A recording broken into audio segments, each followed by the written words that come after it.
कि वो एक आ, आ, वो जानते हैं हम सब कि किस प्रकार से भीष्म ने भगवान को अपने सामने पाकर और फिर सामने लाकर और उसके बाद अपने देह का त्याग किया था।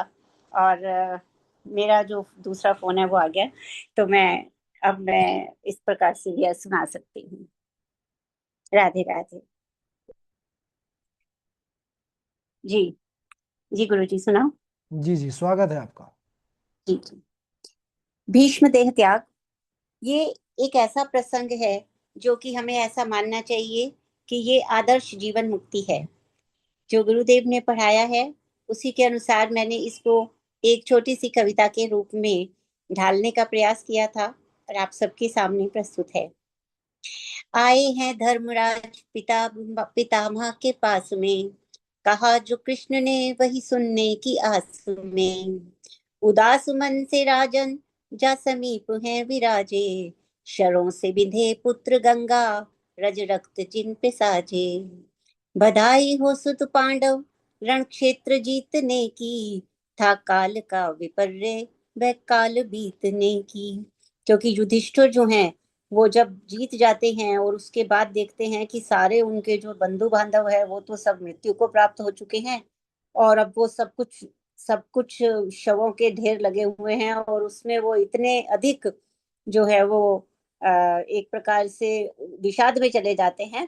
तो फिर भगवान कृष्ण जो हैं वो उनको लेकर आते हैं भीष्म के पास, जहां पर वो जो कांटे हैं, जो तीर लगाए हैं अर्जुन ने, उनकी शैया पर लेटे हुए हैं।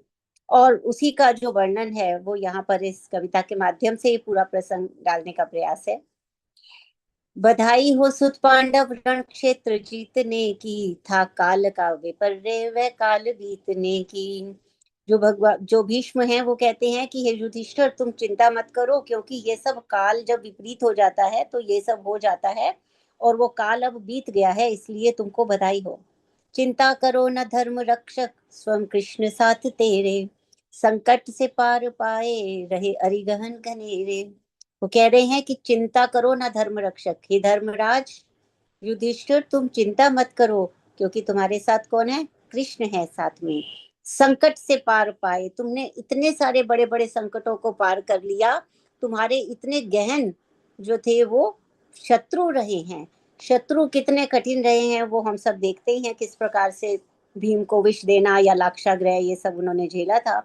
तो इस प्रकार उन्होंने कहा कि बड़े गहन अंधेरे रहे घनेरे रहे शत्रु, लेकिन भगवान कृष्ण साथ हैं तो चिंता मत करो।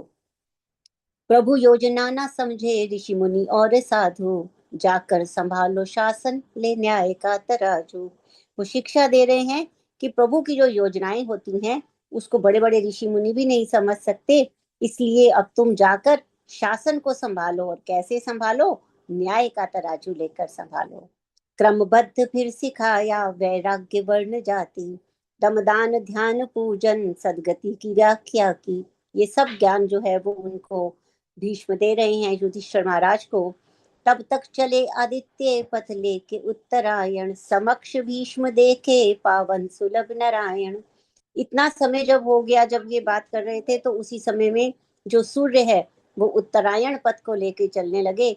समक्ष भीष्म देखे पावन सुलभ नारायण, और भीष्म ने अपने सामने परम पवित्र भगवान कृष्ण के दर्शन किए।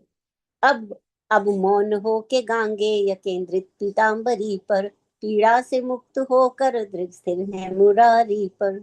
अब गांगे जो हैं, भीष्म जो हैं, वो एकदम मौन होकर पीतांबरी पर अपना ध्यान केंद्रित कर लिया है, और पीड़ा से मुक्त होकर अब उन्होंने सारी पीड़ाओं से मुक्त हो गए, क्योंकि भगवान के दर्शन हो गए तो सब पीड़ा से मुक्त हो गए, और उन्होंने अपने दृगों को भगवान मुरारी पर स्थिर कर लिया।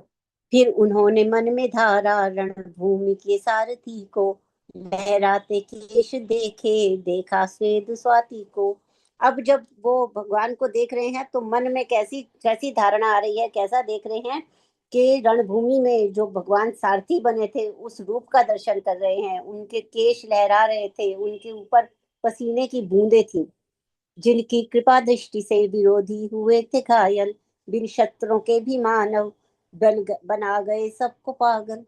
अब उनकी कृपा दृष्टि से ही जो बहुत सारे विरोधी थे वो सब तो पहले ही घायल हो गए थे, और उन्होंने क्योंकि प्रतिज्ञा ली थी कि वो शस्त्र नहीं उठाएंगे, लेकिन बिना शस्त्र उठाए भी माधव को देखते ही सब अपनी सुध बुध खो बैठे थे। ऐसे कृष्ण को शांतनव एकटक निहारते हैं, ऐसा कृपालु नहीं कोई ये मन में धारते हैं। शांतनु के पुत्र होने के कारण भीष्म का एक नाम जो है शांतनव भी था, और वो एक टक कृष्ण को निहार रहे हैं कि उनके जैसा कृपालु कोई नहीं है, ऐसे मन में धारणा करते हैं स्मरण कैसे, तोड़ी भक्ति हित प्रतिज्ञा, पदघात को भी सहते नहीं की कभी अवज्ञा। वो कैसे भगवान को स्मरण कर रहे हैं कि वो भक्ति में अपने अपने भक्त के लिए अपनी प्रतिज्ञा भी तोड़ देते हैं, क्योंकि उन्होंने प्रतिज्ञा की थी कि वो अपना ये जो है वो तोड़ेंगे नहीं, अपना शस्त्र नहीं उठाएंगे। लेकिन भीष्म ने कहा था कि मैं आपकी जो है ये प्रतिज्ञा तोड़ के रहूंगा, तो भीष्म की प्रतिज्ञा को रखने के लिए उन्होंने अपनी प्रतिज्ञा तोड़ दी थी। इसको याद कर रहे हैं और कह रहे हैं कि वो अर्जुन के पदघात को भी सहते हैं। अर्जुन क्योंकि सारथी को बताता है तो पैरों से बताता है कि इधर चलो उधर चलो, और भगवान कोई अवज्ञा ना करते हुए चलते हैं।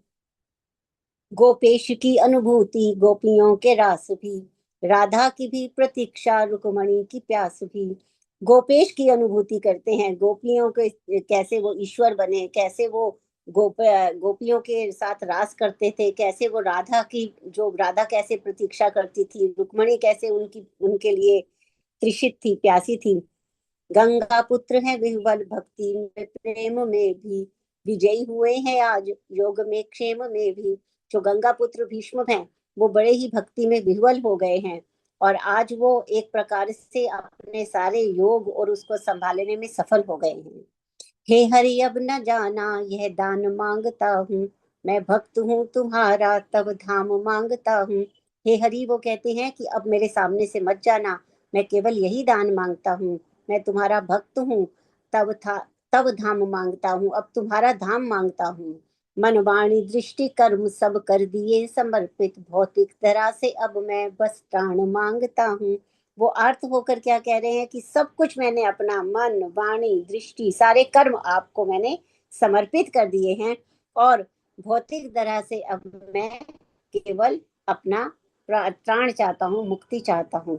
इस तरह से हो गया अवसान एक युग का, भीष्म चिर निद्रा में सिधारे पथ प्रदर्शित हुआ कल युग का। इस तरह से एक युग का अवसान हो गया, और भीष्म जो है वो चिर निद्रा में सिधार गए, और कलयुग का पथ जो है फिर प्रदर्शित हो गया।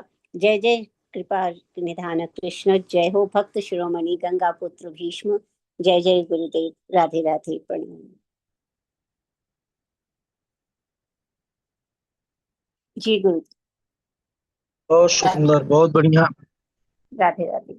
जी जी। बहुत बहुत अच्छा। प्रभु कृपा बनी रहे।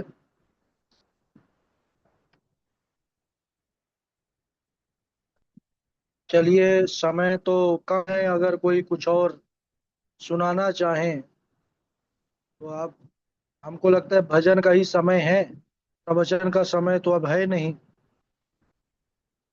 प्रस्तुति भजन की देना चाहें तो स्वागत है उनका। राधे राधे गुरु जी, हम सुना दें। जी सुनाइए सची तिवारी जी, स्वागत। जी राधे राधे गुरु जी। इतना तो करना स्वामी कि जब प्राण तन से निकले, इतना तो करना स्वामी कि जब प्राण तन से निकले, गोविंद नाम लेके, गोविंद नाम लेके, तब प्राण तन से निकले, इतना तो करना स्वामी कि जब प्राण तन से निकले। श्री गंगा जी का तट हो, यमुना का सिवट हो, श्री गंगा जी का तट हो, यमुना का सिवट हो, मेरा सांवरा निकट हो, कि जब प्राण तन से निकले, हो इतना तो करना स्वामी कि जब प्राण तन पे निकले, पीतांबरी कसी हो, छवि मन में ये बसी हो, पीतांबरी कसी हो। छवि मन में ये बसी हो, होठों पे कुछ हंसी हो जब प्राण तन से निकले। इतना तो करना स्वामी कि जब तन से निकले, गोविंद नाम लेके तब प्राण तन से निकले। जब कंठ प्राण आए, कोई रोग ना सताए। हो जब कंठ प्राण आए, कोई रोग ना सताए। जमदर्द से ना दिखाए कि जब प्राण तन से निकले। इतना तो करना स्वामी कि जब प्राण तन से निकले। और क्या इच्छा है एक दास की, कहता है उस वक्त जल्दी आना, वो नहीं शाम भूल जाना। उस वक्त जल्दी आना, वो नहीं शाम भूल जाना। राधे को साथ लाना कि जब प्राण तन से निकले। गोविंद नाम लेकर वो जब प्राण तन से निकले। गोविंद नाम लेकर जब प्राण तन से निकले। इतना तो करना स्वामी कि जब प्राण तन से निकले। एक भक्त की है अर्जी, खुद गर्ज की है गर्जी।